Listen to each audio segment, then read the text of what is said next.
welcome to another episode of Old Dropped Frames. Co, do you happen to know what episode we're on?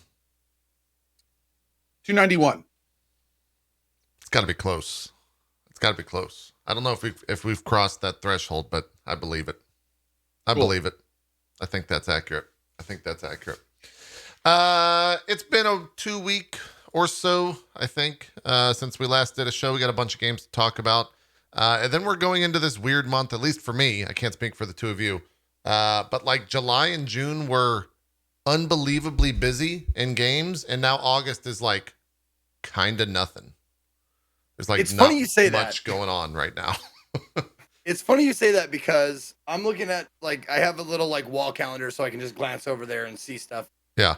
I have a Google Calendar. I use it, but like I can just glance like when I'm sitting here. Yeah. So, I like June and July had like Mario Golf was the only thing I had marked down as far as game releases that I was excited about. Uh-huh. In August, I have 12 minutes, Psychonauts 2 and No More Heroes 2, like all kind of clumped up, and I'm just like, it's pretty heavy or loaded at the back loaded, I guess, is what I was gonna say. Like 12 got minutes is what, the 19th? Yeah. August has a big butt. That's a good way to put got it. a big old butt.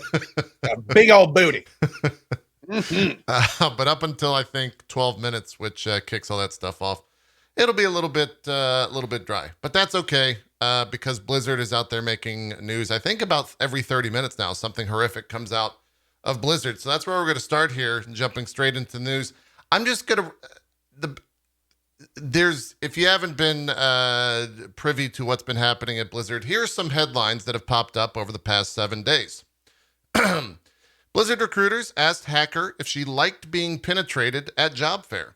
Activision Blizzard employees form coalition, reject CEO's choice of law firm. Inside the Cosby suite from the Activision Blizzard lawsuit. New leadership at Blizzard.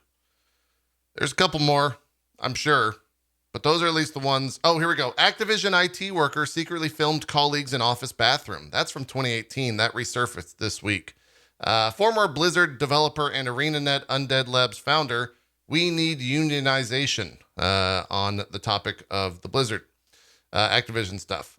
Jason Schreier, this was 21 hours ago. I haven't covered this one at all. Blizzard's head of HR, Jesse Meshuk, is no longer at the company, Bloomberg has learned.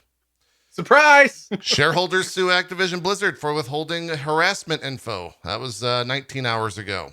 J. Allen Brack is leaving Blizzard, per Jason Schreier. Fury, worry, and walkouts inside Activision Blizzard's week of reckoning. I could go on.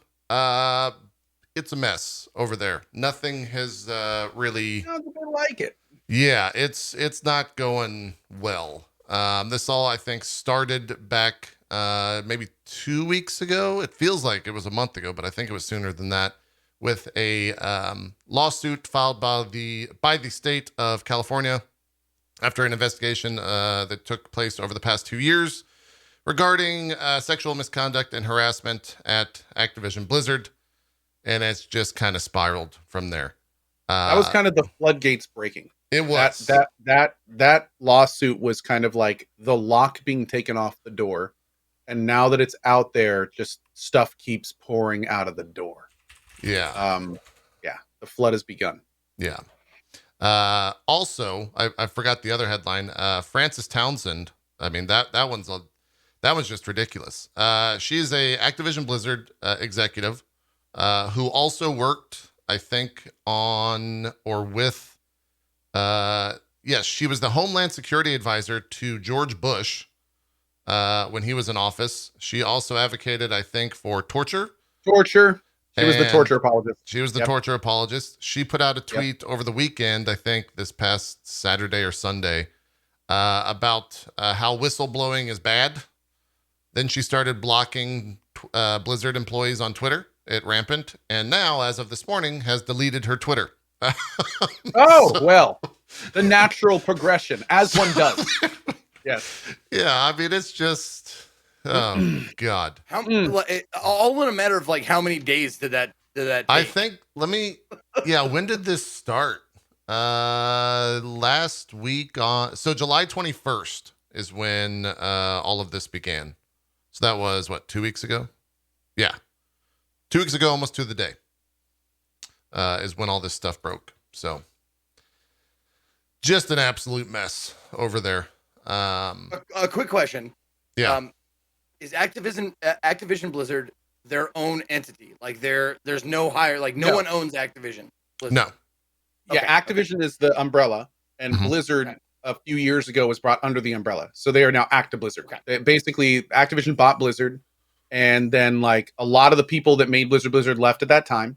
And then there was like 2-year agreements for a lot of the rest of the core of Blizzard. And Activision, from what we understand, did not extend the olive branch to continue those. And a lot of people left, and then other people left because those people left. And essentially these days, Blizzard is the soulless husk, which is attached to Activision, very similar to those deep sea fish where the male attaches to the female and then dies, and its only ability is to supply semen to the female so it can continue breeding. That's essentially what's happened to Blizzard. It is now the withered, soulless husk supplying some form of material for Activision to continue its lumbering along the bottom of the seafloor. Yeah. But no one owns... Great analogy, by the way. Great, like, wow, very vivid. Yeah. And you use the word semen. I'm very proud. Good job. True. True. I believe it fit. I do. It does. It absolutely does. Yeah. I was just wondering if there was an upper company like Viacom or something that owns Activision. Nope. Okay. Nope. Okay. It's the top of the umbrella. Yeah, it's Bobby Kotick sitting there at the helm, and now in a lot of ways, speaking to kind of the leadership changes with J. Allen Brack, who was so the way it breaks down, which you can kind of see the deterioration of Blizzard as a company. Morheim was the CEO. He left. Then they gave J. Allen Brack president of Blizzard. Now he has stepped down, and now there are 2 co-owners. And so now Activision continues to fully just take over that entire company is essentially what's happening. It is important to mention, though, inside of all this stuff we're talking about, co-leaders, Activision is, of course, hugely at fault for this. But I believe we would be remiss to not mention that a lot of the stuff in the court filing and some of the stories that are coming out actually do involve old guard Blizzard employees that have been at the company for, in some cases, like almost 2 decades. Right. So they're don't get me wrong, like all the stuff we're talking about, vivisecting Blizzard for profit and using the IPs, that is all in Activision. But there are some very serious bad things that also happened before Activision's purchase was even a glimmer in someone's eye. Yep. So, just keep that in mind too. Yeah. They're not completely, washing their hands of guilt and all this. They're going to try. Yeah, of course. But yeah. I guess this just happened, or at least I had not seen this until I refresh. Activision Blizzard has now apparently lost T-Mobile as a sponsor for the Overwatch League and Call of Duty League. They have removed all of their branding from a web pages, according to Dick Zerto, or however you say their name. So yeah, it's still on fire. Still not going well. And we'll just have to see what happens. I've had a lot of conversations with my chat. Like, do they recover? Like, they're shipping a game next month. Diablo 2 Resurrected comes out in September. I'm not buying it anymore. I don't think a lot of people are going to buy it, but it's the type of thing where it's like, how do you even like start to market that game without just being met immediately with pitchforks? Like, I don't know what the future looks like. I don't know what the next week looks like. I don't know what the next 6 months. They're going to pull an Ubisoft at the very beginning of the announcements. We know there's a lot of stuff being talked about us, but we didn't have time to put a video together properly. So let's just get to the game. Yeah.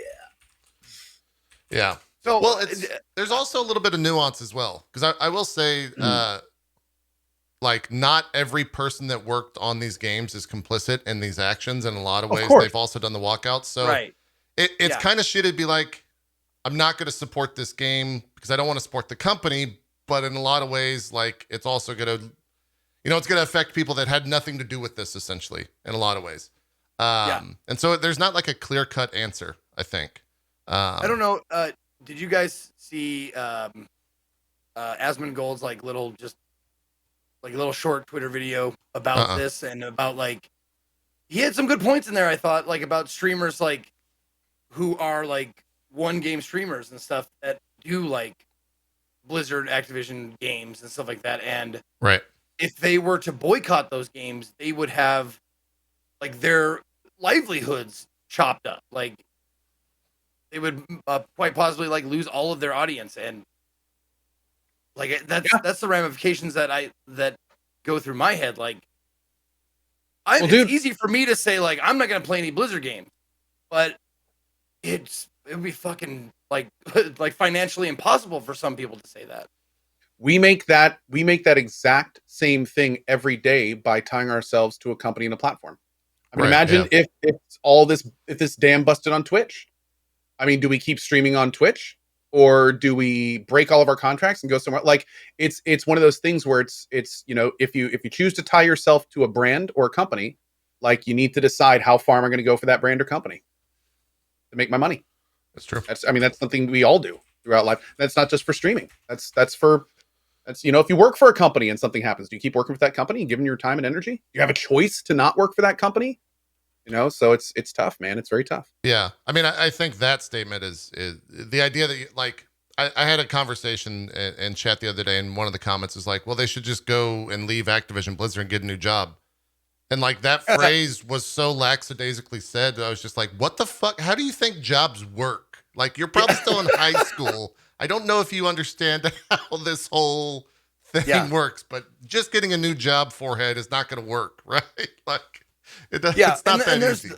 Those people out there who like on a kind of similar tangent, like people are talking about morals versus greed, as far as like if you're a streamer and you play, Hearthstone or Overwatch or whatever, and that's how you make your living, and it's like, maybe that person has like fucking children and animals and shit to take care of. Like, yeah. This is not like picking morals over greed. This is like, do I provide for my fucking family? Yeah. No, you're absolutely right. And especially for those one game streamers. I mean, any long time streamer on Twitch will tell you that, especially if you've been doing only one thing for a long time, you can't just start doing other things. That's not how Twitch works. So if you have a huge audience in one game and you say, oh, like let's use WoW for example right now. If you've been a WoW streamer and you're averaging 1,000 people a day, and that's paying your bills. If you're just like, well, I'm going to stop playing WoW and start playing other games, your audience will drop down in double-digit large percentages, in some case down to the point where you can't probably support yourself anymore. So it's kind of like that's a serious, real thing that happens on Twitch, for sure. Especially if you're a single game streamer. So that's huge. It's a huge consideration. Yeah.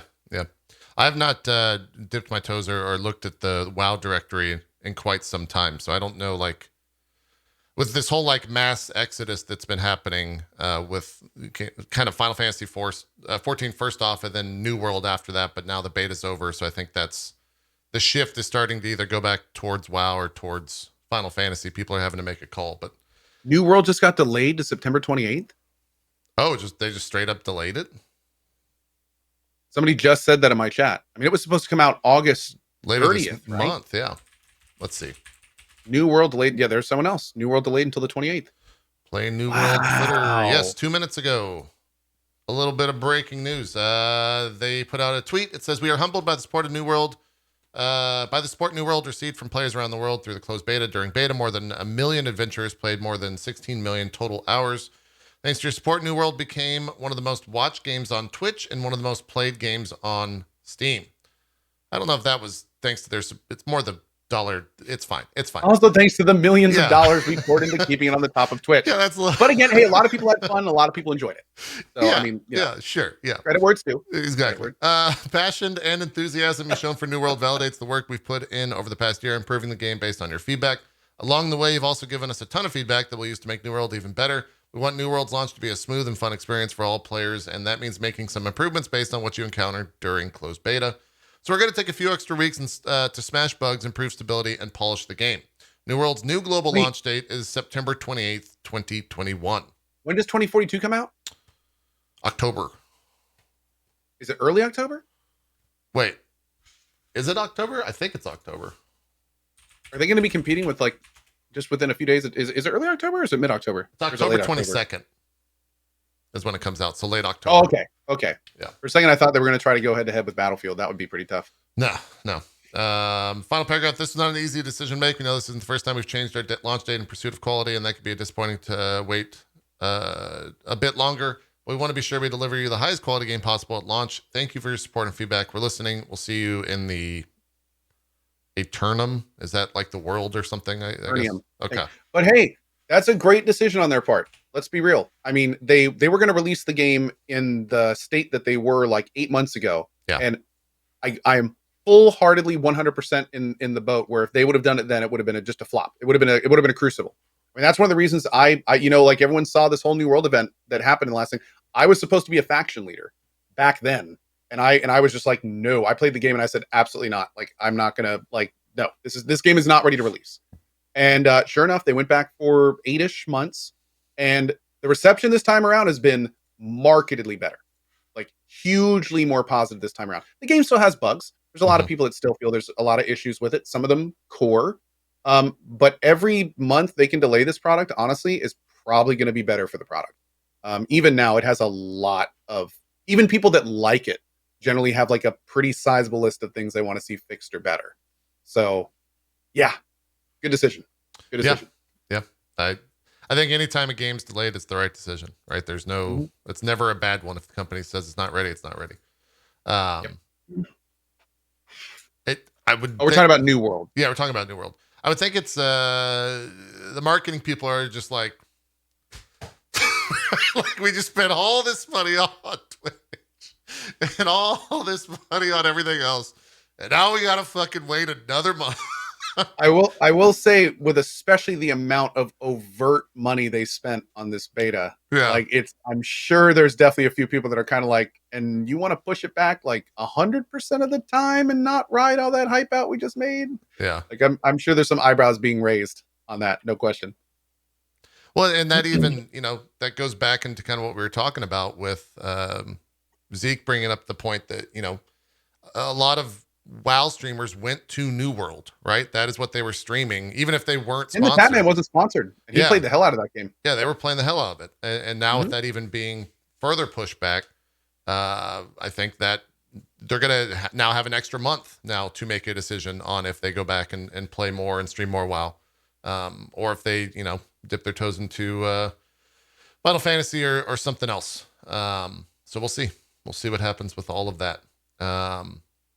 The whole Activision Blizzard, I don't know if you guys have anything else to say, but it's every day it's just the type of thing where you wake up and there's just like some random news story that you're like, how is this like still, how does any of this still happen? It's kind of interesting because over the years, there was always, for the past 20 plus years, we've been dealing with every time an MMO comes out, is this the WoW killer? Is this the WoW killer? And anyone who understood the situation would say the exact same thing.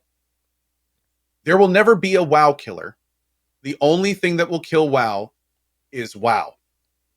And I wonder if we are witnessing the downfall of WoW. Like, I wonder if this is the time when finally, like, all the core is left. Nobody's really hyped about it. They're trying to cater to they're trying to force content down their user base and just say, they'll deal with it. It doesn't have to be good. Like, now the company's in a huge like it just keeps getting worse and worse and worse and worse and worse. And I wonder if it's going to finally get to the point where players are like, you know what? I'm out. Like, I can't do this anymore. Like, there's like, now we have this plethora of other MMOs to play. And, some of them are actually really good. And maybe they're just going to be done. Yeah. Maybe they're just going to be done. I know there has been a complaint within the community that they've definitely started, and they hadn't before, right? The only thing you could really buy for the longest time in WoW was a monthly sub. And now they have that in-game cash store for, mounts and all that stuff. And I think that is done very, very, very well for them. And so I wonder if they'll just continue to kind of push down that mark. And that's where that game is headed. And, I also wonder, like, in the grand scheme, after they've kind of moved past all this, like, what development looks like on that game, if they're going to be more proactive in like releasing expansions and getting away from these patches and go that route, or I don't know. I'm very curious to see like how they move forward, however long all this other stuff takes, right? Like they're always going to have this stuff pinned to them now. So it's going to be very difficult without doubt. So we'll have to see. Just couple of small news tidbits. The Assassin's Creed Valhalla's director has confirmed that he's helming the Dead Space remake that was announced at EA Play. So take that for what it's worth. Rockstar put out some the Dead Space. It's a remake. Eh? Yes. What it is? Yeah. Okay. Yeah. It is a remake. Not a new thing, huh? Yeah. Not It's going to be interesting because, I mean, the original Dead Space, honestly, in some ways kind of holds its own today. Like outside of graphics and stuff, it's awesome. Run on GDQ. I watched it and it looks fucking fine. It looks fine. I mean, it's going to be interesting to see. Yeah, it's going to be interesting to see what's going to make this a remake. Is it going to be like a reboot, or are they just going to try to make it a lot prettier, or it's going to be interesting. Yeah, I know the PC version wasn't perfect. I don't know if it was the controls or there was something wrong with the PC version of that wasn't great. But I don't recall what it was. No, it's definitely the controls are a little funky. That's for sure. Okay. They're just of that era. I remember it just being really it was slow and plodding, but I think that I'm pretty sure that was a purposeful choice. Sure. I mean, that game's not supposed to be a Quake, right? You're supposed to go through those rooms very slowly and people saying VSync was bad, FPS locked. Okay. There was a few problems, yeah, but I mean, all in all, what a great game, and I don't think it needs a remake, and I want more new stories. Yeah. I always like that. Well, I guess the age-old remaster convo is buy the remaster and maybe they'll make some more, right? That's the hope, is they got to see if there's support for a game before they delve out the millions and millions for whatever to make a brand new adventure. Anyways, Rockstar put out some numbers. Speaking of brand new adventures, Rockstar doesn't know what that is. GTA 5 surpassed 150 million units sold, which is insane. And the franchise has sold over 350 million units total. More surprising, at least to me, Red Dead 2 surpassed 38 million units sold. I didn't realize that game did that well. I knew that game did well, but 38 million is kind of insane for how many copies that game shipped. How many? Oh, okay, I'd be curious. GTA 5, obviously king of hill, but GTA, I want to know GTA 4 sales compared to RDR2. That's a good question. Let's see here. I wonder if that's easy to find. 310 million. Does that sound right?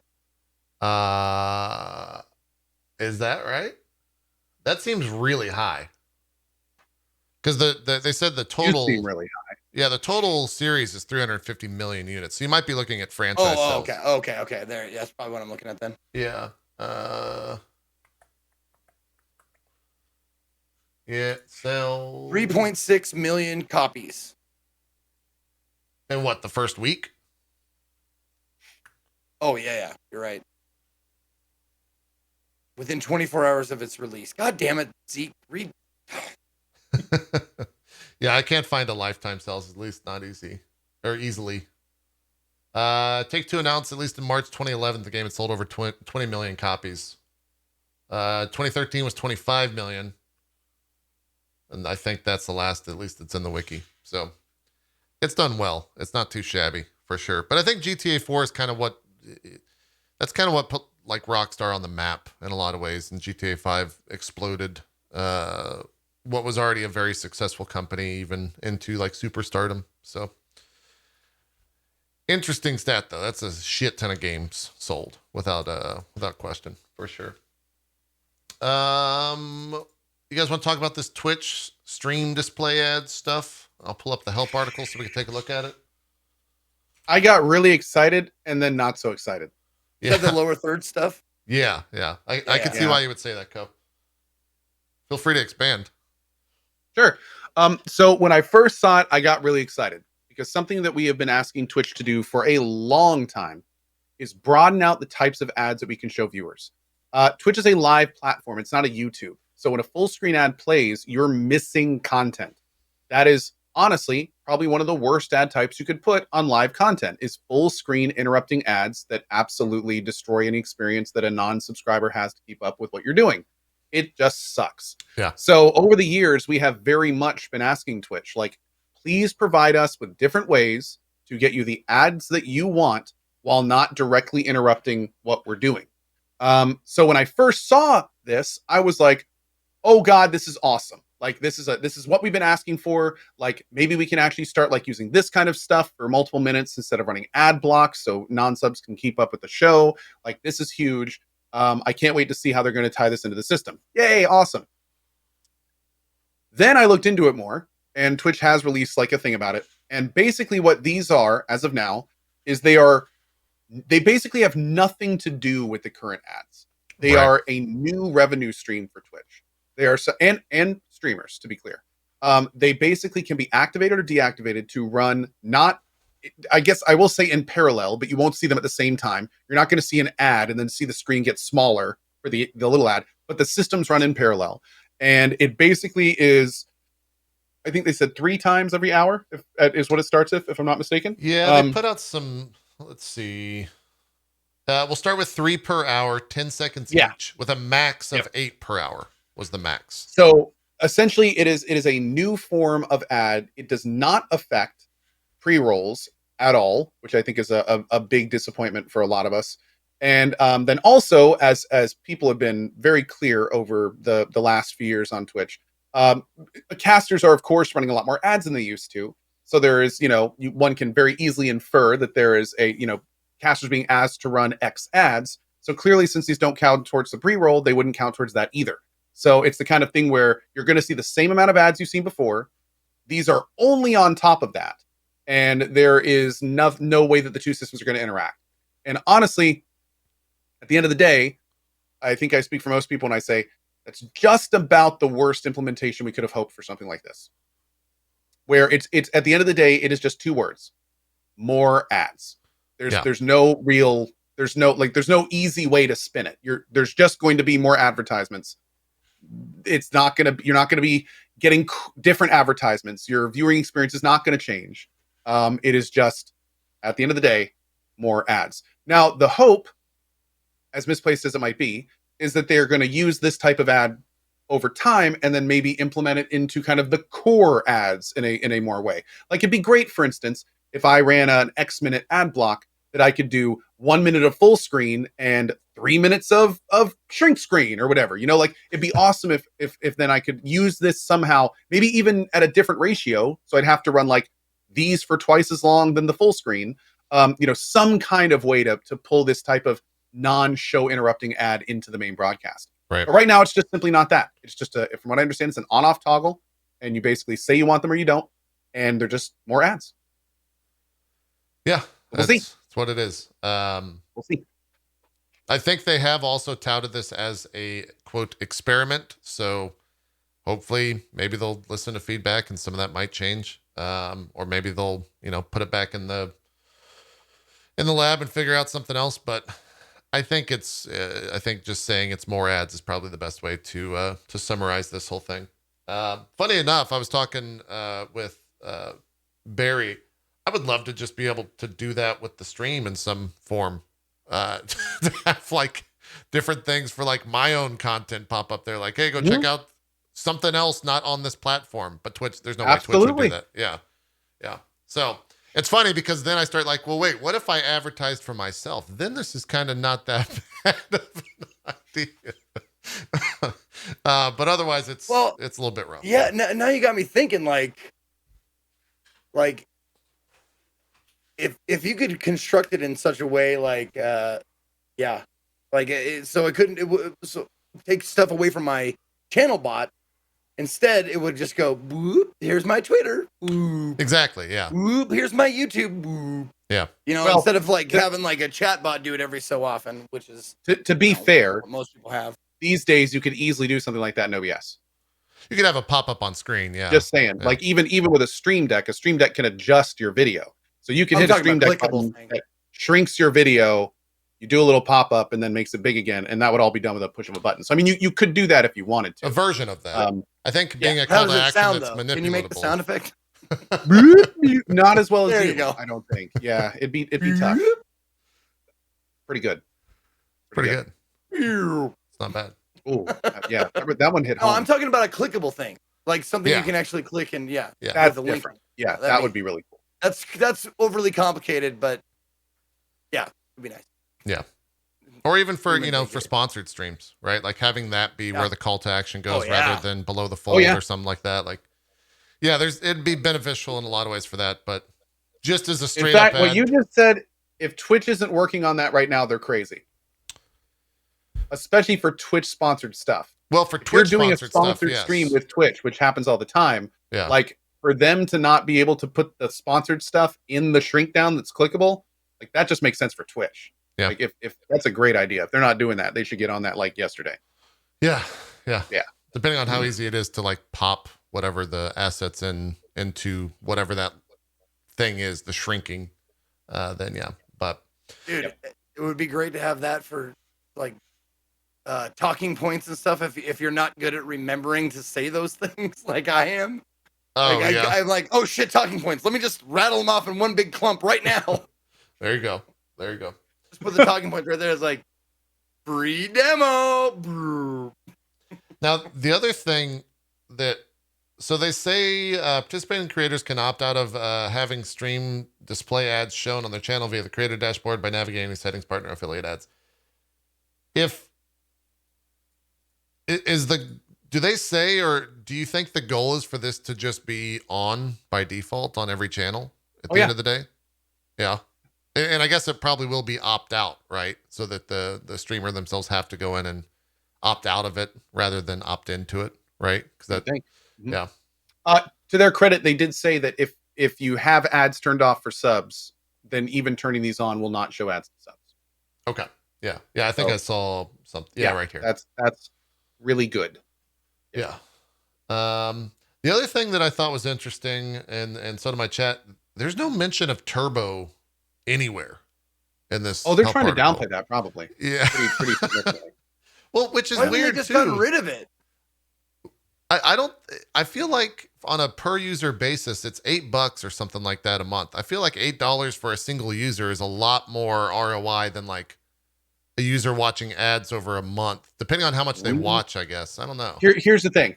For the individual user, it probably is. Yeah. But the impact it has on the numbers they use to get the big deals, you add up all those users, True. It would probably be the kind of thing where they're going to lose out actually probably a lot more overall. Yeah, that's true. Especially when you consider that a lot of people get Turbo that wouldn't normally sub to a bunch of streamers they watch. So then you're talking about like the user saving a ton of money by not seeing the ads. All the ads they see on those different channels, they're no longer seeing. And Twitch isn't getting that sub revenue from all the times they'd sub to the other channels too. So it'd be really, honestly, at the end of the day, I bet they're losing a lot of money on Turbo. Yeah. Especially these days. Yeah. It would be counterproductive for them to advertise it. It's like, you want to watch our stream with no ads? I'm sorry, Coca-Cola. I didn't mean it. Please sponsor. Just kidding. Turbo. Don't worry about that. No one's looking at that. Yeah. That is a good point as well. By the way, after seeing some of the response in chat, what I would like to say is actually Turbo is making Twitch a lot of money. They shouldn't even ever consider removing it, and it's actually a terrible value for the user. So whatever you do, don't get it. Absolutely not. Them removing Turbo would be like the last thing, right? That would be like the last thing they do once the ads are in place that they want. That'd be the last thing. Yeah, that would probably be the final step of Operation Ad Revenue. Would be to get all the ad stuff set up, and then they pull the giant red lever at Twitch HQ to disable Twitch Turbo, and they send out one single little email like, "Hey everybody, how y'all doing? Good to see you. By the way, we turned off Twitch Turbo. Okay, have a great weekend. We'll see you next week. All right, bye. Yeah, thanks. Have a good one now."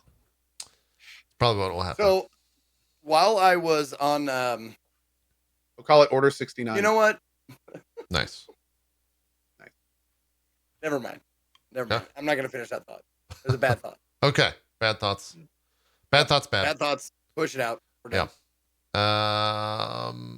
Then at least for me, the last bit of news, last week there was a Annapurna Interactive showcase that had a bunch of stuff come out of that, like a Cyberpunk Cat gameplay trailer that was like 4 minutes long. That looks really interesting. Stray? Yeah, Stray. And then there's also a expansion for Outer Wilds called Echoes of the Eye. I haven't seen that yet. We could watch it if you want. Granted, and I asked my chat, it's a minute 13. It's not really spoilery. I haven't played the game, so I don't know how spoilery it is. I didn't feel like I was spoiled, but it might contain some. Do we still want to? We can watch it if you guys want. It's up to you. You guys have played it, so I had not. I didn't consider it spoilery. I didn't think so either. I think there are no real spoilers. Okay. Okay. Oh, I'm down. So I'm down. I'll set it up. Did you play through Outer Wilds? Co? Yeah. Kind of JP or me? Co did. Me? Yeah. Oh yeah, I did. I had an interesting playthrough as I stumbled upon to an end game area by accident very early in my run. So it caused That's some. the way it goes, interesting man. things It's to happen. great. Yeah, it was kind of fun. Here's the trailer.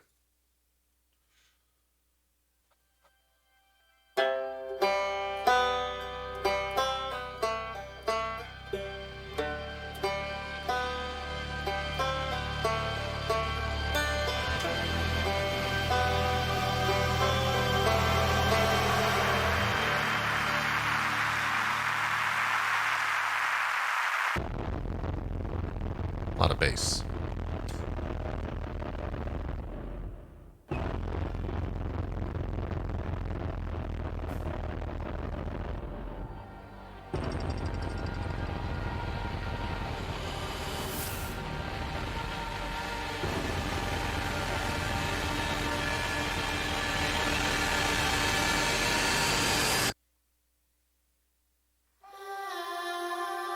F's in chat for the sun. Okay. Okay. Sun's dead. Interesting. That's cool. Now, this is one of those questions where I'm not sure. I guess just don't answer. Is the way to do this. All I got from that was that it looks like something's covering the sun. Having played the game, was there more to get from that trailer? I will say this. I don't feel this is very spoilery. That's new. Okay. That's all I'll say. That is something that somebody who's played the game will look at and be like, "What's this?" So yeah. Cool. If you play the game, like certainly there's like theories you can come up with. You're like, yes. I wonder if that has to do with this or the other thing. Got it. Cool. Well, it comes out soon. September 28th will be the release for that. PS4, Xbox One, Steam, and Epic Game Store. And that was about it for news. The Blizzard stuff has kind of dominated everything. Also, it's the summer, so there's really not that much happening in the world of news. So we can talk about games because it's been 2 weeks. I think we've all played a fair share of new stuff out there. Is that the same day as the push back day for New World, people are saying? Yeah, I guess it would be. September 28th? Yeah. Okay. Yeah. So I'll know what I'll be doing. New World, they're right? Two totally New World, different you're games. super Like, into New World. totally different crowds, I think, probably. Right, yeah. Like, people, like, I would say it's probably pretty fair to say that people are going to be really excited about one or t'other. But I wouldn't say both. There's not a lot of people who'd be excited for both things. Yeah, there's very... And yes, there are some. Don't get nitpicky. I know there are probably some. It's true. I'm saying by and large. A lot of those people make themselves known in chat. I will. It's tough for me. Absolutely. That's how it goes. Let's talk games because we've got a decent chunk to go through. Cole, we haven't even talked Chernobylite, and I think you're done with that game. I am. I'm just going to pull up a early VOD of it, so hopefully you can yell at me if it's not too spoilery. What's going on with Chernobylite? What's going on in your latest Eastern Europe uranium games that are all the same? Dude, oh my God, no. Okay, you did. Anyway, so it's really, really, really cool. Chernobylite, I played a long time ago, and when I played it, it was kind of a collection of cool concepts, but didn't really go anywhere. It has been turned into like a fully functional, awesome single-player exploration FPS, essentially. It is very stalkery. It is somewhat open world. It allows you to farm. There's a light base building mechanic that actually directly affects your gameplay. There is a companion system where you get like a 25-ish plus skills that you can then train with your companions on. There is a full kind of mission map where you can send your companions on other missions and such to get you all sorts of stuff. There's full inventory management. All the different weapons you can get are fully modifiable, but in like a bunch of different ways. It is super slick. But what's even cooler about it is, without getting too much into spoiler territory, it is doing a very cool, interesting thing with the main story where there are tons of decisions that you make. They all have not only a big effect on the game, but also like subsequent decisions.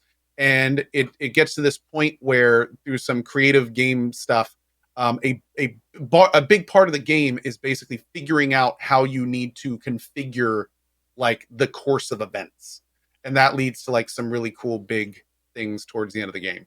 So the TLDR is it is a Stalker-esque game with kind of like this semi-open world mechanic, light base building elements, a very cool main story, and overall I really, really enjoyed it. It was definitely one of like my like, holy shit, this is awesome games of the year. How much of it is like action? And it's $30. Oh, it's $30. Okay. How much of it is the like action orient? Like you said, open world. Is it like Far Cry levels of fighting? A little bit more, a little bit less. It's semi-open world in a weird way. So basically, think Escape from Tarkov, where you have like a map, and then the map has like a bunch of different locations that each have their own map. The game works in a course of days, where you will go out on a mission, you'll pick a map to go to do an event or just to farm or do whatever. You'll complete that map, you'll go back to base, and then you'll sleep, and that's that day. So the main missions take place on those maps. So you'll be like, hey, this guy needs you to go and destroy this installation. And that would become a red objective on one of the maps you can go to. And you don't have to go to that map next. You can just go to all the other maps and farm and do little, like, very minuscule side missions and things like that if you want to. Or you can just do the main mission and kind of keep going down that if you want to. So it's not really open world in the terms of it's one big map and you can go everywhere you want. It's more of there's a bunch of maps you can go to and you can pick and choose when to go where. On top of that, what's also really cool is anytime you go to a map, there's generally an objective of some kind, unless you're just farming. And not only do you have the objective somewhere on the map, but there are generally like question marks around the map too. And if you go to those, it's just something that's happening in the world. It might be a creepy thing. It might be a soldier in trouble. It may be a vendor. It's just these completely RNG events that can pop up all over the map. And we did pretty much every single one that we could find, and it really added to it. Also going to mention, the entire thing is voice acted. All of it. There's like 5 major characters. There's a bunch of enemy characters. There is a ton of dialogue in this game. And some of the voice actors are amazingly good. Some of them are okay. But some of them, like this guy named Mikhail, there's this guy named Terracon, and like all these people, like their voice actors are awesome. Like I would just talk to them to like hear them do their lines. It was really Is impressive. it in Russian or is it in... No, English. English. Okay. English with Russian accents? Some, but mostly just English. In fact, the main character, it's a game, I believe, that's Polish. So the default, the best language, of course, is when it comes in Polish. But that being said, the voice actors for the English version are like English, American. They do have some accents here and there, but it's mostly just like all over the place English accents. Yeah. So I'd be curious, like, because that like matters to me. Like the voice acting is very important if you're going to put it in your game to get it right. But is it one of those like Yakuza? Like it's originally in Japanese and then they localize it. Yes, was this originally localized or was it made in English? Okay. Oh yeah, it's originally in Polish, but it works great in English. Like there's great localization. Is to answer your question, the localization is great. There are times when they are in flat English talking about things that are obviously Russian in origin and stuff like that. They didn't change the lines too much, but in terms of just like natural discussion and dialogue and things like that, it's absolutely fine. Was this game kickstarted or how was it funded? Yes. Yep, I was a backer of the Kickstarter. I played the version that came out right when it was released, and it was nothing like this. They kept the game cooking until it was done. Cool. Yes. This is very important. I need you to answer this for me. You have a voice in the game? No. Okay. I guess I know what I'm playing coming up. Awesome. So Nope, I'm looking at the Steam page here, and apparently it's like, how long has it been in? Wait, I am the main character. Beta or whatever. You're the main character. Oh, goody. Son of a bitch. God damn it. Not just like you and Mercer now. You and Mercer, like, I gotta look out for you guys to see if you're in the game. I'm joking, by the way. So I was a minor role. I forgot about that one. So how long was this game in early access on Steam or whatever? In early access, it was barely a game. In early access, there wasn't a main story. There was only 2 guns. You couldn't really modify them. Like, all the mechanics that were kind of like, they were half in. Like, it wasn't. It was one of those things. It was kind of like a No Man's Sky, but it was what it was being advertised to be. It was just a collection of mechanics. And like, check it out. The final release, the 1.0, it is a fully functional, like, top-down, like, full game. Like, it is 100% a cool game with a real ending. And like, it's its own thing now, for sure. Well, I see the release date. I'm guessing the 1.0 release date was July 28th, so not that long ago. No, last week. But it also has like 5,000 reviews. So, yeah. Yes, just curious. I don't know what the reviews are, but I will say, any review that you would look at from back when I played, it's not even for the same game. It's a completely different experience playing it now from back then. Speaking of which, what is it? Out of curiosity, on the total number of them. Yeah. What are the Steam reviews put it out right now? Out of curiosity, mostly positive. Oh yeah, it's about 79% positive. All reviews. Yep. Recent reviews 87% positive. All this being said, it is not the perfect game. It is still made by a smaller studio. There is some jankiness. There's some bugs here and there. I had to restart a few times. The enemy AI is a little questionable at times. The way that enemies are distributed and put on the map become rather routine after you've played it for a while. This is not the perfect game, but it is a really, really great entry, and I think that it very much could get like cult classic status like Stalker over time. What is, as long as I've known you, Co, you've always had a hard on for Eastern Europe and these type of games. What is it that draws you? Is it just the unknown? Are you a sleeper agent for Russia? Like, what do we do? What's going on here? A combination of both. I am a sleeper agent for Russia, but it's only part-time. Okay, I don't know your activation words, so we're good. One of the things, I'm a huge post-apocalyptic dystopian fan. I love the idea of things that existed, and now there are the scrappy survivors that are trying to do the best they can. So one of the things that's always enthralled me about Stalker and games like this, and especially Chernobyl in general, is the idea that you have this area that was like this fully functional town, and then overnight it becomes a ghost town.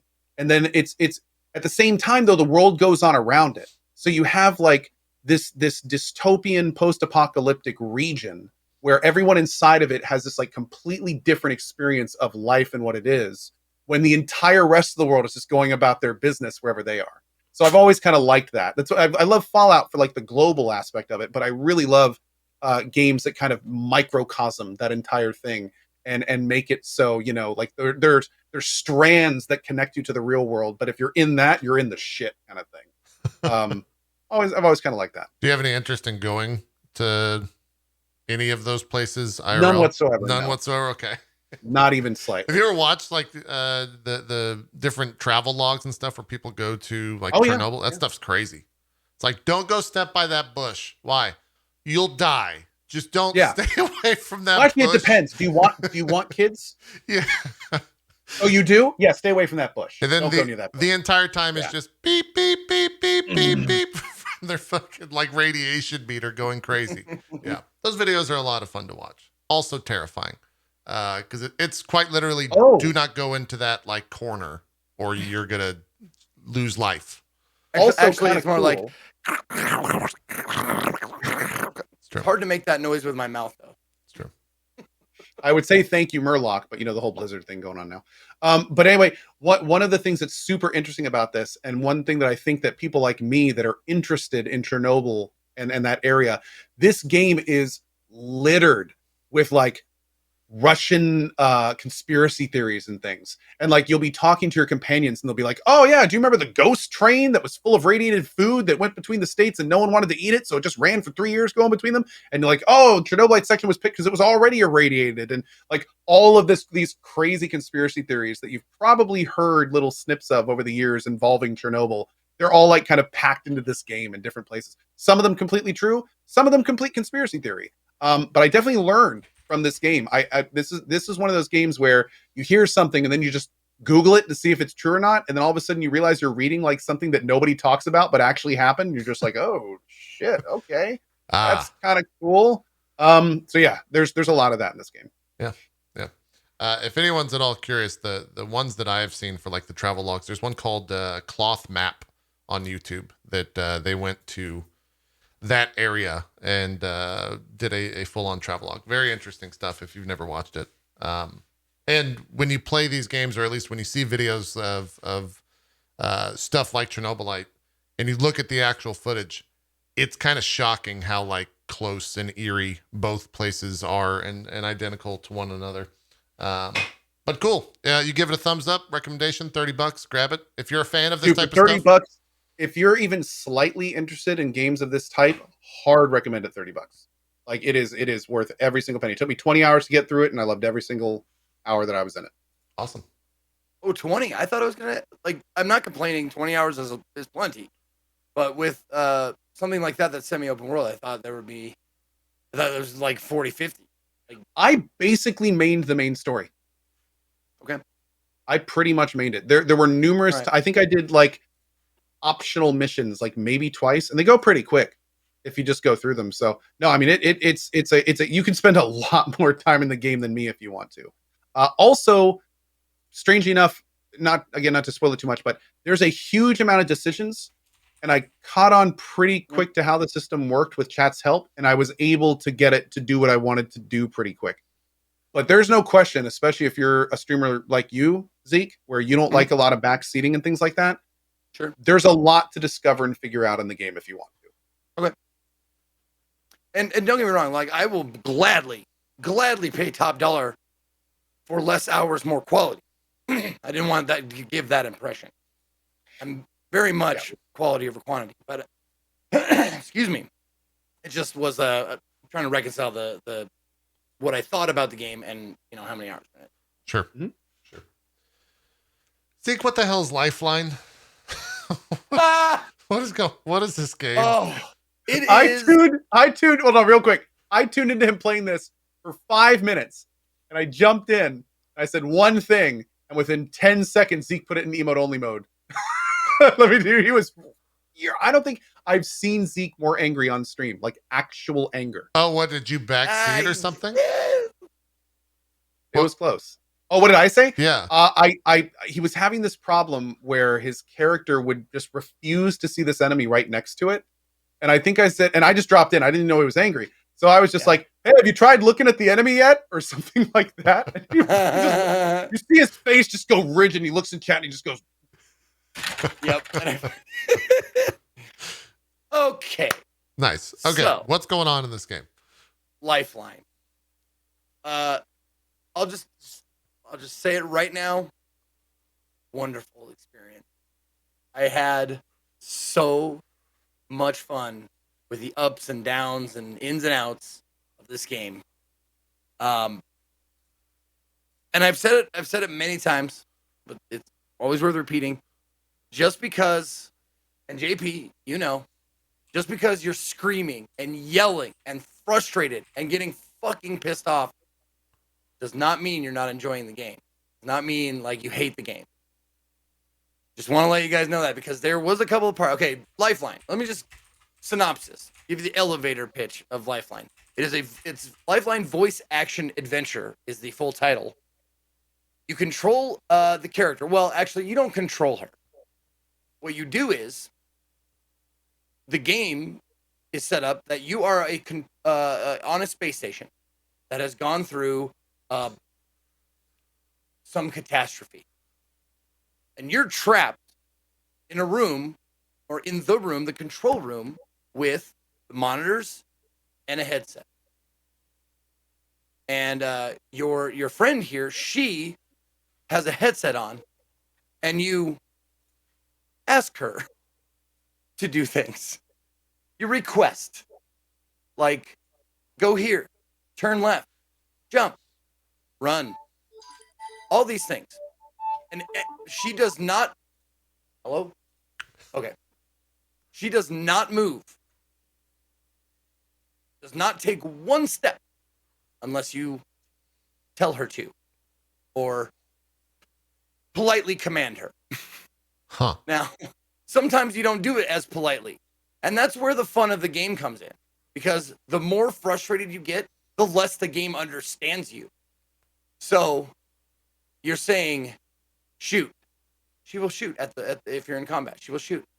If you are frustrated or it's a tense thing, go left, go left, go left, go left. She doesn't understand. So a lot of times, and sometimes even she doesn't understand when the words have nothing in common sound-wise. So I said, there's an enemy that you shoot, and it has a left and a right stomach. So you have to shoot it, get it to flip over, and then shoot its weak spots, the left and right stomach. Now, right stomach, she understands that perfectly every time. Right stomach. And she'll repeat after you. Right stomach, pop, pop. And you say left stomach, and she hears mouth. Left stomach, mouth. Left stomach, mouth, mouth. So apparently, that is it maybe gets a little lost in translation. But yes, you tell her. Now this is a great part. I'm glad you're here at this part of the game, because this part of the game is one of those parts where you tell her what to do and she says no. This is like one of the rare times in the game where she's like, I'm too scared, because she heard a ghost story about the bathroom on the station. She's an AI that believes in ghosts? There's a toilet ghost. No, she's not an AI. She's a person. She has a headset on. Okay. I'm sorry. Yeah, no, she's a waitress on this space station. Like, I'm just a waitress. Wink. No spoilers. Okay. If you're going to play it, I guess, or watch my playthrough. Go watch my playthrough. It's great. But yeah, she's scared of the toilet ghost. And so I was stuck here for a minute, like, how the fuck am there's no way to progress. We are in a hallway with nowhere else to go but the restroom. So we have to use these. And I'm like, go, walk, please. Jesus, go, just God. I'm just like, I don't know what you want from me. Spoilers. Cover your ears if you don't want to know. You have to comfort her. You have to say, like, this game recognizes something like 3 to 5,000 words or something like that. And so you have to say to her, like, it's okay. Or I think, what did I say? Like, be brave or something like that. And I thought that was a pretty cool like addition to the game. But sometimes you'll complete something on accident, because whatever word you're saying will rhyme with the words that she wants to hear. So like if you say light, she'll hear fight and go, yes, that's the best, I'll fight it, or something like that. So like you'll stumble into things that you were, unaware of. There's a couple of Easter eggs in the game that I was told about over and over and over again for the 4 days I played it. If you ask her to bark like a dog, she will go, you mean like a little dog? Or a big dog? And I did that about 30 times because I just did it every time anyone asked. I berated them, but I did it. Yeah. There's also a couple of other, like, if you're in the bathroom, you can tell her to take a shower, and she'll be like, what do you think I am? No, you should get, like, all indignant about it, of course, But all in all, it was one of the most fucking hilarious games. I laughed all the way through it. Might be the game I laughed the most through. I've ever played. Maybe, I don't know, man. Dang. Harvester is close. Phantasmagoria, like those kind of games, I laughed pretty heartily. But this one, man, it's definitely up there, if not the top, like funniest thing I've ever played. Just because of the interaction between me and Rio is her name. Oh, so goddamn good, man. Has anyone ever done a text-to-speech playthrough of this from like donations or anything use my like sample that? board. I use my sample board, and she definitely hears it. She'll hear different things, but like you could definitely do that. I was thinking about doing a playthrough of just samples. Sure. Just taking samples from movies. Yeah. Like hearing like, some action star saying "go," or the like. Right. Or you could make $1 million and just filter Twitch chat's bit tips That's what I was into saying. this game. Yeah, and just have them do the entire thing. Yeah, just do a Leave it on. text-to-speech donation run. Watch. And then just sit back and like see what happens. Yeah, Here's the thing, though. Yeah, Twitch chat plays Lifeline. Yeah. Are there ways for what happens when you tell the person kill yourself? Like, does anything happen? Because people would just like try to exploit the fuck out of it. Oh no, She's just like, I tried all the exploits. Oh, you tried? No, I tried all the exploits. Okay. Yeah, I tried it like all of the typical like teenage boy shit, like take off your dress, just shoot yourself. Okay. Sure. Stuff like that. I tried all that shit, and she listens to like there's some like I said, the shower thing. It's like some cheeky responses to those kind of things, but as far as like kill yourself, nothing. She doesn't like. There's no like body actions. Like you can't tell her to like lean or bend or anything like that. So yeah, none of that. My chat says she would be barking for 24 hours straight. I Sure. mean, those are still 24 hours worth of donations. She does have a sexy pose though. That's right. Oh God. Okay. You find little I don't know, just little collectibles throughout the game with helpful things sometimes. Like in battle, there's you find this word. It's like you find a word on a piece of paper, and she goes, "I wonder what it means." It says auto fire. And you're like, I bet in battle, like you say auto fire, she goes, and she just fires. It's great. But there's also like just sexy pose is one of them. And sexy pose is she leans down on one leg and kind of like arches her back for a second, like this. There you go. Weird. Is this good. Is this game new? Like how old is this? Because 2001. Oh wow. Okay. Yeah. I have. Where did I put? Oh, it's right here. Yep. And I just in case you weren't, I emulated it, but I have all the proper stuff. Got it. I bought Okay. it. I bought it for like it's a tough game to find if you don't just want the disc. Like I wanted the book and the case. I wanted both. Yeah. Because I'm kind of like that. So it cost me like $73 to find all this together in good condition. But it says or 2004, excuse me, 2003 original release, my bad. 2003 according to Google and 2004 according to the box. But yeah, it's 17 years old. How did you hook a mic up to a PlayStation 2? Emulator plugins. No, I'm just saying when the game came out, how did you hook a mic up to a PlayStation 2? Well, they have one for SOCOM. Oh, okay. USB mic. Mm-hmm. Got it. Okay. I had forgotten about SOCOM. What about SingStar? Was that on PS2? I thought that was PS3 era. I'm just saying whatever chat said. I don't even know what that No, is. SingStar was on PS2. Oh. Because that's the actual plugin. It's for SingStar. But they said you can use it with Lifeline too. Oh. Huh. Crazy. How long did that game take you to play to completion, Zeke?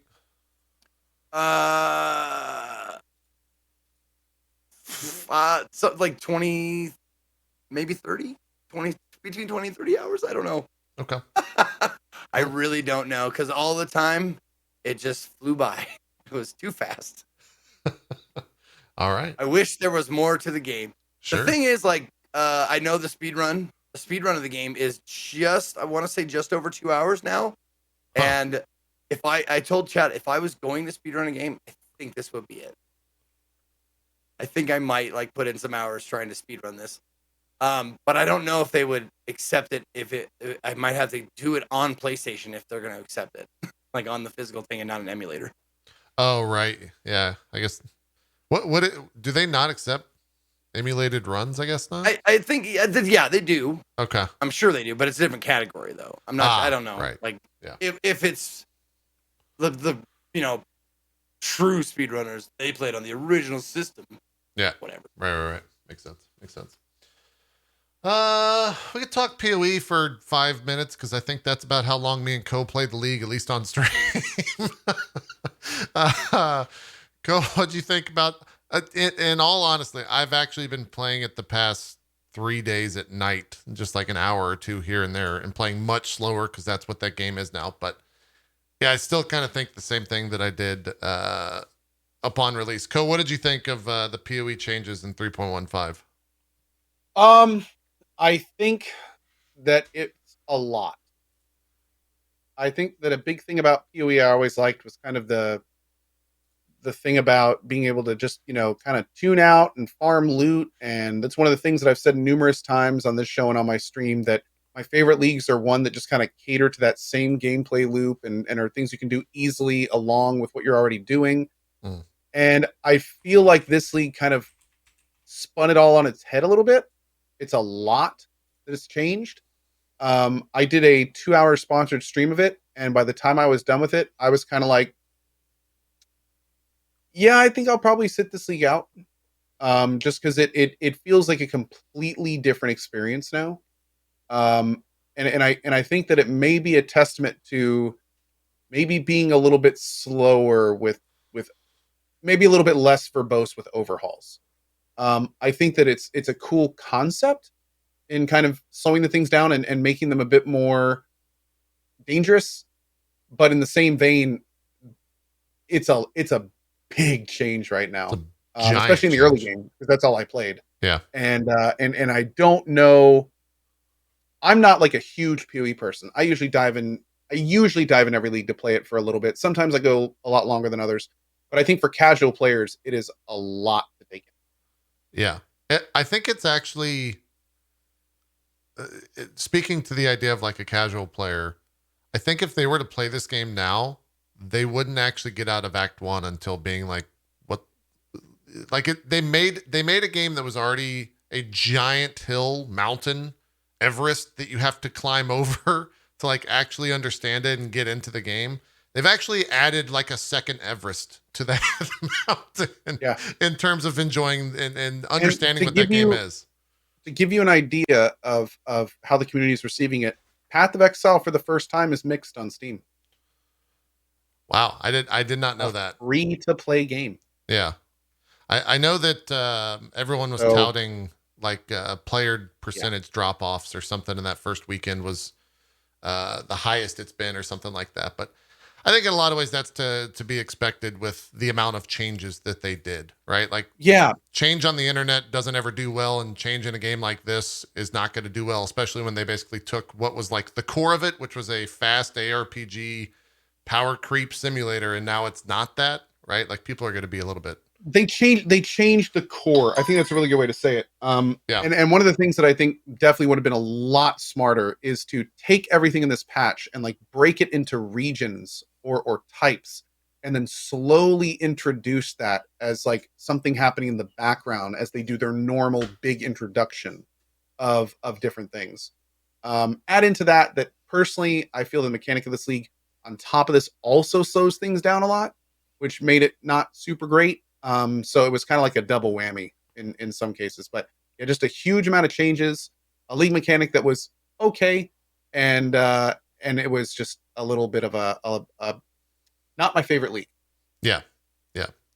I am enjoying it a little bit more on a different character, with the idea that I'm like approaching the game almost completely different, right? Like I'm playing at 1 and 2 hour spurts and slowly getting through maps rather than just like sitting down for 4 to 5 hours and just like pushing through it as fast as possible. So that's been a little bit different of an experience, and it's been a little bit enjoyable. and I keep, I'm excited to go back tonight because I do want to get to maps in it. And I'm playing a build that's not necessarily been or seen the farm up north. Right? Like it's still. Are you gonna stream it anymore? No. I stopped streaming it after Saturday of the league launch. You're not gonna go back? No. I don't really plan on streaming it, unless that's the type of thing where there's really nothing to play in the next 2 weeks. But I also think from like a viewership standard, speaking in a business sense, I think viewership for it has kind of dropped off a little bit faster than I think it has in previous leagues. It's still doing well for a large portion of the streamers, but it's definitely dropped off. But yeah, it's just slow. It's definitely slower. And I'm curious to see once I actually get to kind of the map section with the build that I'm playing, if it still feels the same. I haven't really like interacted too much with the flask changes apart from them just like not being great while leveling. And the idea of like piano flasking doesn't really work anymore, but retraining my brain to not piano flask after 2,000 hours of piano flasking. Piano flasking, by the way, is hitting 1 through 5 every couple of seconds. 2,000 hours of that is really hard to untrain. And so I'm curious to see how that goes. And yeah, I just kind of want to check out the league in a slower approach, I guess, is how we'll see and how it goes. But I think in a lot of ways, too, chat is correct in the fact that they are starting to prepare people for their vision of what PoE 2 is going to be. And that's going to be a little bit slower of a game in a lot of ways. Cool. So we'll see how it goes. I think the next league is October? I think. So there's a potential that I wonder if we're going to be seeing like giant changes for the next multiple leagues, where they're just going to be like, I don't know, swinging to one end of the spectrum to the other, like trying to find a sweet spot by just doing big sweeping like groups of changes, or if they're going to stick to this. It's going to be just as interesting if they're just like, hey, we made all these changes and we're sticking with them and we're going to see how it goes.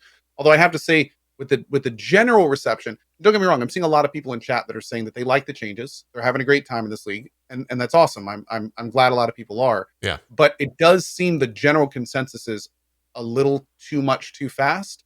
So I wonder if that's going to play into. I wonder if they're kind of like shooting themselves in the foot a little bit, because now they're never going to be able to make both groups happy. It's either going to be, let's go back and piss off the people that like it, or let's stay where we are and just try to ride this out. And it's not a great position to be in. Yeah. It'll be interesting to see how they deal with it. They said as such in their manifesto, or in Chris's manifesto that he put out before the patch launched, that they're like changes to Act 1 in terms of difficulty is kind of, they're going to approach each act that way and take each act that way to make it a little bit more different and up the enemy AI and all that stuff. I think if they just toned down monster damage just a tiny, tiny bit, that it would kind of equalize, because essentially what they did is nerfed player damage and then gave mobs HP. And so it was a double whammy of like, have fun beating your head against a wall. And do the monsters hit any harder too? I think they do. Yeah, I don't know the stats. I found myself having to be a lot more careful, especially early game. Act 1 is definitely that way. They redid all of Act 1. It's brutal, right? Like you'll get one shot by a Roa. Oh, it's just some Act 1 mobs. Yeah. That's saying.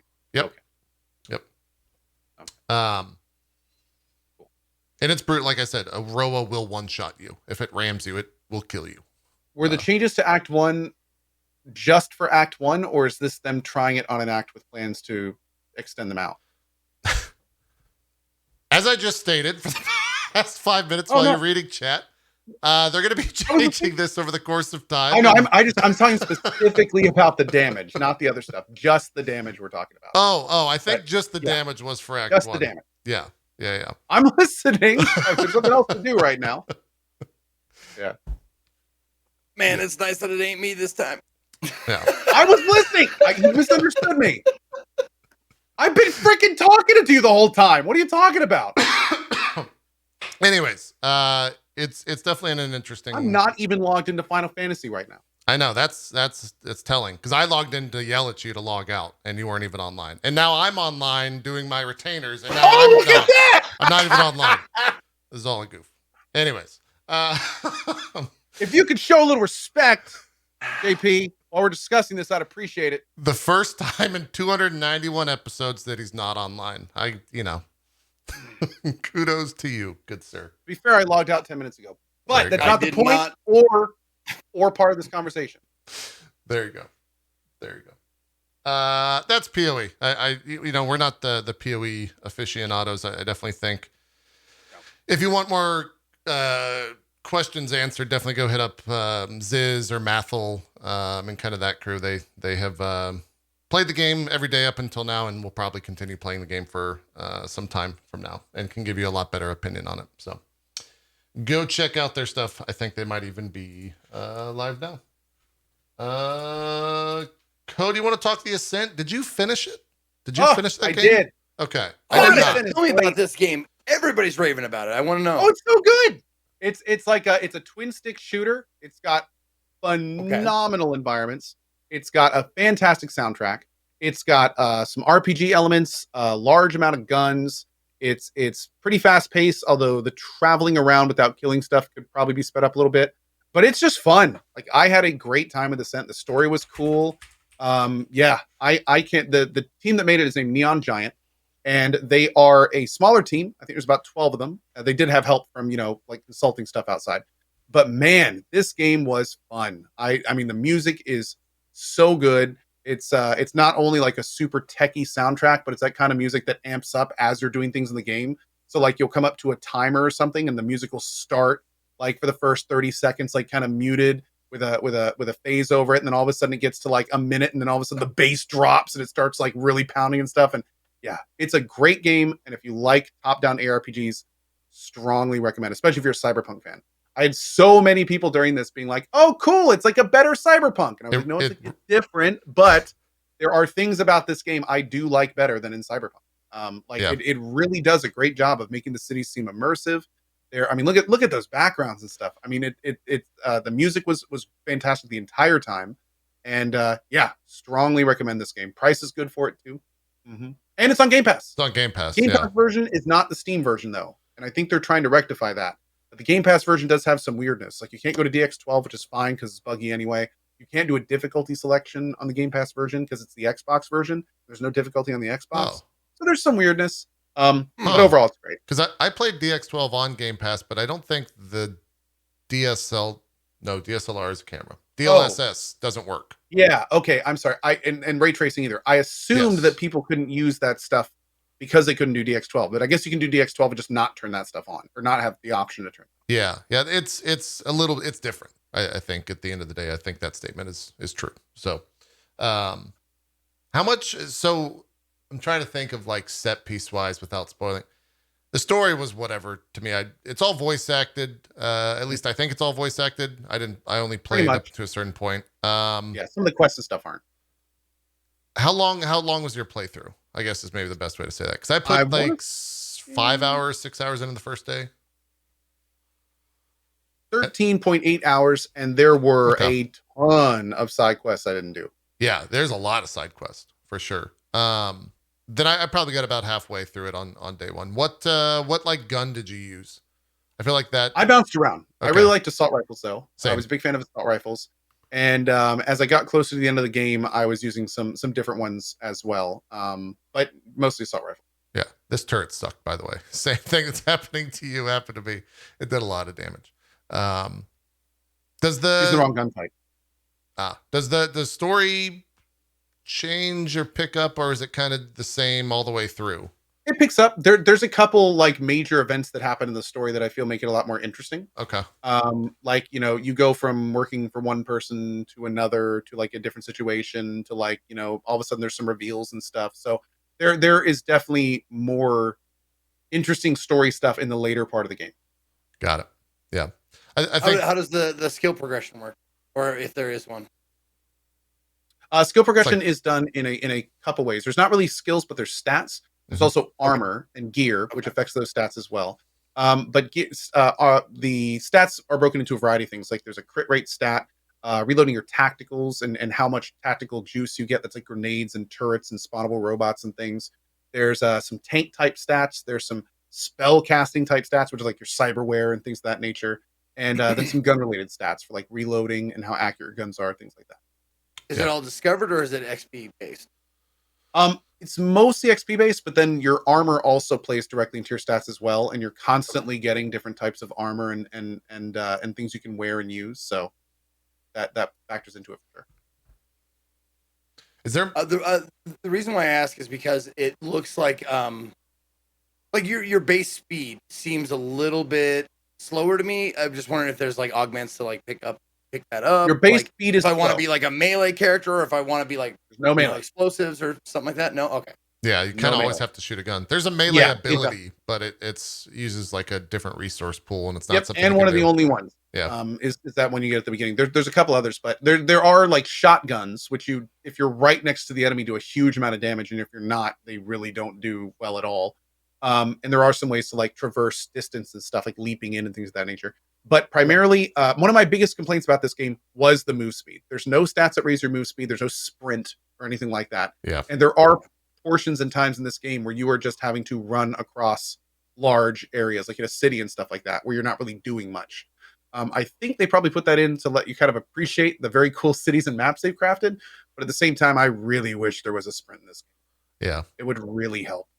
There is a taxi system that you have to use money to like zip around, and that helps alleviate a lot of the stuff. At least it did for me when I got that. But this is the speed of the game.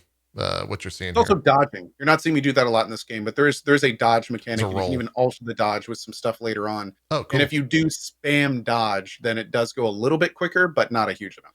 Yeah, if you want to Zelda speed run your way through this, you could probably just roll around nonstop. It might be like a smidgen faster. There it is. I don't know if we'll get to it, but or when we get to. But I played Death's Door, and that was my. Well, that was my biggest complaint about Death's Door is that I had to like. In order to feel like I was moving faster, I had to just roll everywhere. Yeah. It was just like it. I mean, I get it. It was just kind of annoying. I was doing the same here. That's the same with this game. That pinging system, I didn't know that was there till I played for about 5 hours. The thing where it like showed where to go. It was bound to like P or something by default. It had some. Yeah. O is the default. I bound it to mouse button. I should have rebound it. It should have been. Yeah. That's what it should have been to begin with. I don't know why they bound it to O. Another major complaint is if you don't have the mission selected, it doesn't show up on your map. Right. And that is trademark bad design decision. That any game where you're juggling a huge amount of quests at a time, you should always make it so those quests can be seen or easily selected on the map. And if you don't have a quest selected on this map or in this game, you might as well not have it in terms of like looking around the world and stuff, which is really annoying because you get to a new area and you have to bring up your quest log and like click on each quest and see if anything lights up in your area. Yeah. And then go back to whatever you're doing and keep going. So it's like, yeah, it's rough.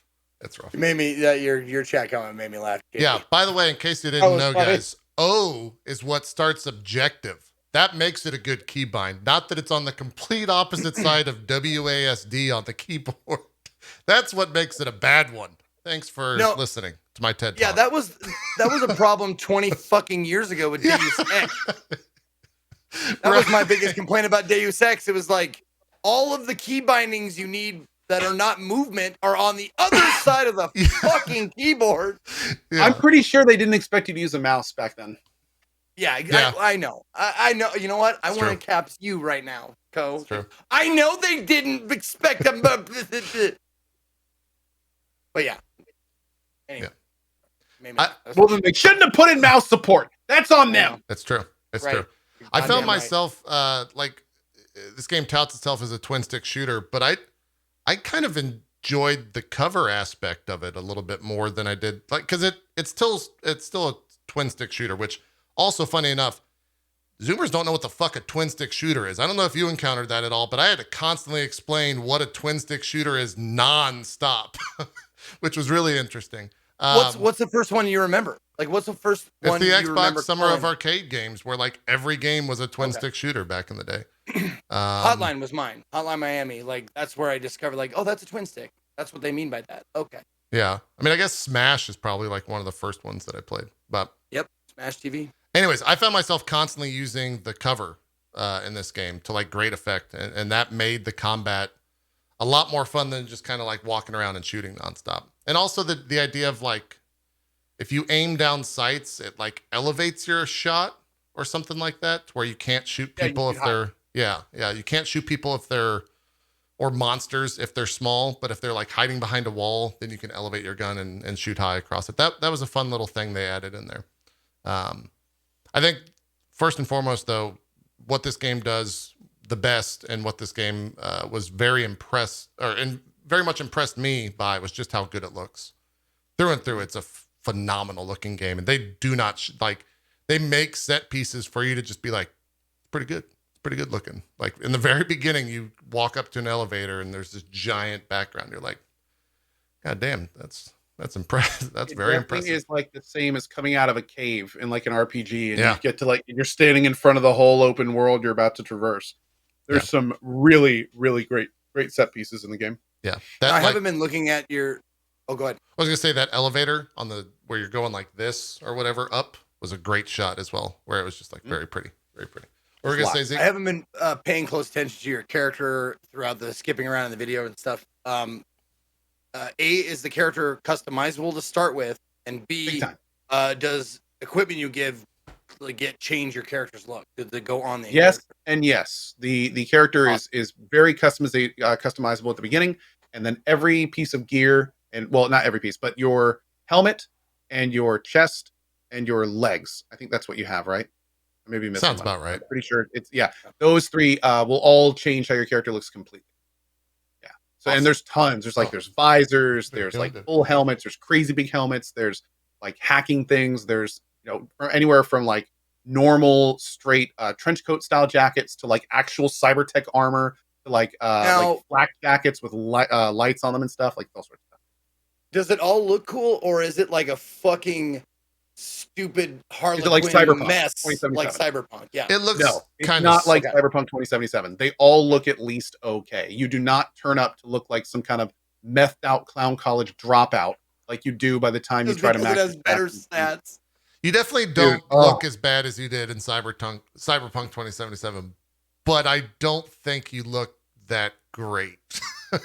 Okay, I thought you looked. I liked my look in this pretty much the whole time, especially towards the end. Once you start getting like the purple gear, like the unique gear and stuff, you start looking like you. At the end, I looked like some kind of cyber souped up super soldier. I was very happy. Yeah, Zeke, a great thing that I think you'll appreciate is the pair of pants that I was using was a MC-H pants, and yes, it does stand. They are MC Hammer pants, like through and through. Yes, they're parachute pants. Yeah. Yep. Yeah. Does it give you a different kind of dodge roll where you do the No, I wish that would be great. I wish that was the case. You look at the description, it's just that's all it is. That would have been incredible. I would have liked that a lot. I would have been too legit. I don't think I would quit. Even. Yeah. I also wish, because there are so many different, because it takes place on like an alien planet, I think, and there is. Yeah, something like that.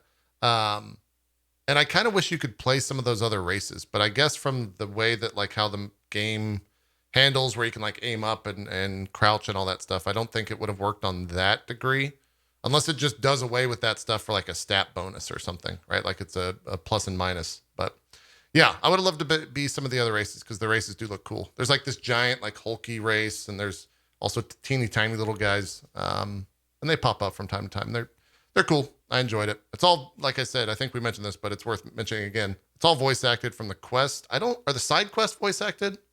No. The side quests have like some kind of alien language, like, and then I'll just like have the text and you just click through it. Yeah. It is co-op up to 4 players. I've heard kind of different takes on the co-op working, not working. Yeah. I've heard good stories and bad stories. I haven't heard like a 100% confirmation of it. And I also don't know how they handle scaling when it comes to the enemies when there's 4 players in there, because the time to kill, as you're seeing here, is pretty quick. These mobs might be lower level, but yeah, I don't know how it handles all that, so we can't really speak to the multiplayer experience. But it's on Game Pass. It runs what, $20, $30? What does it cost, Co? Not that expensive. 20 or 30. It is currently going for $26.99. 26. Okay. Got it. 10% off. Yep. Got it. Which is another $30 pretty much. On sale from 30. Yeah. Someone in my chat says everyone gets all the pickups, so it's duplicated gear throughout co-op. That's kind of cool. There you go. You don't have to fight for gear, but cool. Do choices matter RPG style or not? No, I don't think so. Okay. Yeah. Nope. It's a relatively linear experience. Still fun. All right. That's fine. You can kind of get off the correct path though. Right actually here, I think if Co would continue on that ground, you'll meet mobs that are like 5 or 6 levels higher than you. Oh, the world is at its heart, it's a semi-open world game. Yeah. So there are times where you are content gated, where you have to complete a quest or get to a certain part of a story to open something up. But there are other times when you can just explore around. And in doing that, you may go into an area with statically significantly higher level mobs than you are capable of doing. There were more than a couple times I would go into an area and I would see an enemy, fire at it to see its level, and then by the time it fires one bullet at me, I just get one shot. So you found the level 20 mobs as well around that fountain, huh? Oh, a few of them. Also, kind of cool. I was getting towards the end of the game, and someone was like, "Hey, did you get this gun? It's this really great gun. I think you'd love it." And I was like, almost towards the end of the game, and I was like, "No, what are you talking about?" They're like, "Yeah, you got to go back to this area, and then go to the top left, and there's a whole optional area you never need to go to, go in there, and you'll get this. It's basically." Spoilers, it's an assault rifle that fires explosive ammo. Oh, damn. And it's like, holy shit, man. So like I went there and started walking through it, got the gun, and sure enough, it was absolutely incredible. But you wouldn't even ever need to go there if you didn't want to, if you followed the main story only. So I'm sure there's more than a couple parts that are like that. Yeah. I somehow saved up, there's like gold credits, whatever in the system or in the game. And some of the things that you can buy, there's like merchants for everything. There's like a gunsmith so you can upgrade guns and an armor smith and all that type of stuff. And I ended up buying like an augment or what is it called? Maybe it was a loadout. It was a grenade. It's like the tacticals. Yeah. So I got a tactical, which was like, it basically lifted the mob up and held them in place. So you could just sit there and shoot them. Yeah. That thing was great. I enjoyed using that a lot. Super low level.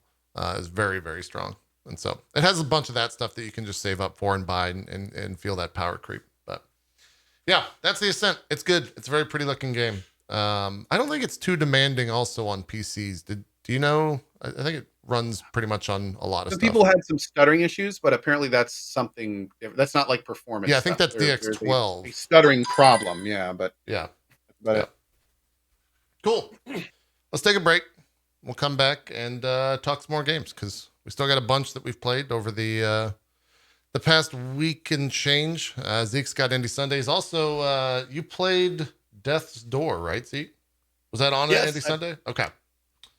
I played it a little bit and I finished it. I actually got all the achievements. Oh, awesome. Great. I can't wait to talk about that. So we'll take a break. We'll come back and discuss all that right after this. We'll see you guys for more Drop Frames in about 6 or 7 minutes. See you then.